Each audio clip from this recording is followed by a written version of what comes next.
Hello! Welcome back! Yes! Pasok ulit tayo mga bes para meron tayong suswelduhin sa katapusan. Pa-freshness overload muna tayo and selfie para hindi tayo magmukhang Bruhilda for today's video.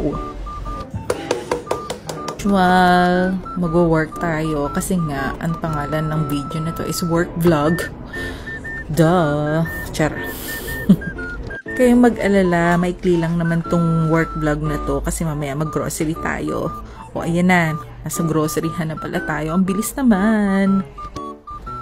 Open sesame, pasok na tayo sa Lidl, favorite kong store kasi mura lang. Syempre, dun tayo sa mga cheap and not expensive for today's video.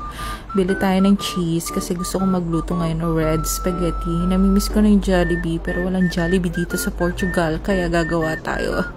Tingin-tingin muna tayo ng dessert kasi today's video wala pa tayong pambili ng dessert kasi wala pang katapusan. I-update ko sa inyo kung meron ng katapusan para bibili tayo ng mga ganitong dessert.